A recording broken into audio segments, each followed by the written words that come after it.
കാത്തിരിപ്പുകൾക്ക് വിരാമമിട്ടുകൊണ്ട് അമേരിക്കയുടെ പേടി സ്വപ്നങ്ങളും കളത്തിലേക്ക് എത്തിയിരിക്കുകയാണ്. യമനിലെ ഹൂതികളുടെ വരവ് ഇറാന് വലിയ ആശ്വാസമേകുന്ന ഘടകമാണ്.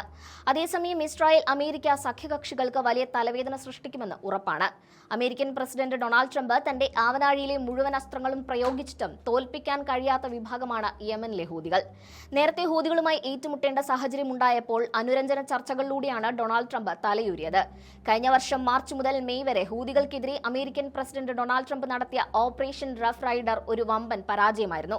ഗാസ യുദ്ധത്തെ തുടർന്ന് ഇസ്രായേലിന് നിരന്തരം തലവേദന സൃഷ്ടിച്ച ഹൂതികളെ പിടിച്ചുകിട്ടുക എന്ന ലക്ഷ്യത്തോടെയായിരുന്നു ആ ഓപ്പറേഷൻ നടത്തിയത്. ചെങ്കടലിൽ കിരീടം വെക്കാത്ത രാജാക്കന്മാരായ ഹൂതികൾ അരങ്ങുവാണ കാലത്താണ് അവരെ കീഴ്പ്പെടുത്താൻ പടക്കപ്പലുമായി അമേരിക്ക ഇറങ്ങിയത്. അതിശക്തമായ സൈനിക നീക്കം തന്നെ ട്രംപ് നടത്തിയെങ്കിലും വലിയ തിരിച്ചടിയായിരുന്നു ഫലം. അതിനു മുൻപ് അമേരിക്കയും ബ്രിട്ടനും സംയുക്തമായി ചെങ്കടലിൽ ഹൂതികൾക്കെതിരെ യുദ്ധം പ്രഖ്യാപിച്ചിട്ട് പിന്നീട് പിന്മാറിയ സംഭവമുണ്ട്. ഹൂതി കേന്ദ്രങ്ങളിൽ ആയിരക്കണക്കിന് വ്യോമാക്രമണങ്ങൾ നടത്തിയിട്ടും ഹൂതികളുടെ മിസൈൽ ശേഷി തകർക്കാൻ അവർക്കാർക്കും കഴിഞ്ഞില്ല. ഇറാൻ അമേരിക്ക യുദ്ധം കൃത്യം ഒരു മാസം പൂർത്തിയാകുന്ന വേളയിലാണ് ഹൂതികൾ യുദ്ധത്തിൽ ഇറാന് വേണ്ടി പടപൊരുതാൻ ഇറങ്ങുന്നത്. അന്താരാഷ്ട്ര വാർത്താ ഏജൻസിയായ റോയിറ്റേഴ്സ് പുറത്തുവിട്ട റിപ്പോർട്ടുകൾ പ്രകാരം ആവശ്യമെങ്കിൽ യുദ്ധത്തിൽ നേരിട്ട് പങ്കുചേരാൻ തങ്ങൾ പൂർണ്ണ സജ്ജമാണെന്ന് ഹൂതി നേതൃത്വം വ്യക്തമാക്കി കഴിഞ്ഞു. അമേരിക്കയുടെയും ഇസ്രായേലിന്റെയും നീക്കങ്ങളെ പ്രതിരോധിക്കാൻ ഇറാന് എല്ലാവിധ സൈനിക സഹായങ്ങളും നൽകുമെന്ന ഹൂതികളുടെ പ്രഖ്യാപനം ചെങ്കടൽ വഴിയുള്ള ആഗോള കപ്പൽ ഗതാഗതത്തിന് വൻ ഭീഷണിയാണ് ഉയർത്തുന്നത്.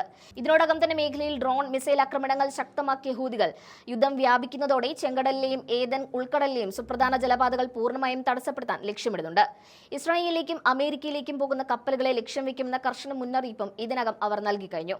ഹൂതികളുടെ ഈ സജീവ ഇടപെടൽ ഇസ്രായേലിന് വലിയ സുരക്ഷാ വെല്ലുവിളിയാണ് ഉയർത്തുന്നത്. ജെറുസലേം പോസ്റ്റ് റിപ്പോർട്ട് ചെയ്യുന്നത് പ്രകാരം ഇറാന്റെ താൽപര്യപ്രകാരം ഇസ്രായേലിന്റെ ദക്ഷിണ ഭാഗങ്ങളിലേക്ക് ദീർഘദൂര മിസൈലുകൾ പ്രയോഗിക്കാൻ ഹൂതികൾ വലിയ തോതിലുള്ള ഒരുക്കങ്ങൾ നടത്തുന്നുണ്ട് എന്നാണ്.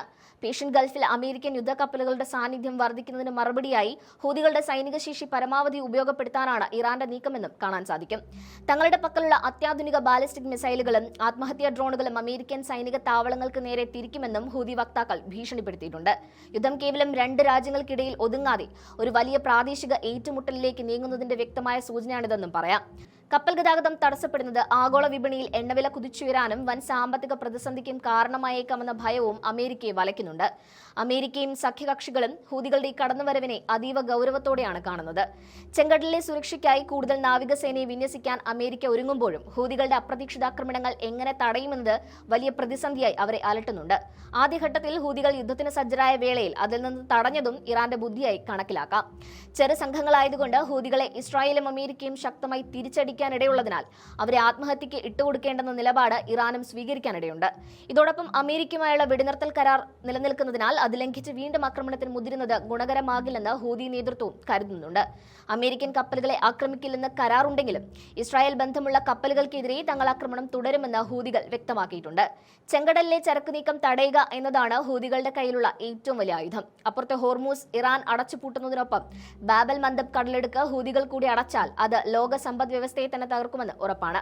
അവസാനമായി അത്തരമൊരു ആയുധം ഇറക്കുക എന്ന പദ്ധതിയും ഇറാനും ഹൂതികളും മുന്നിൽ കാണുന്നുമുണ്ട്.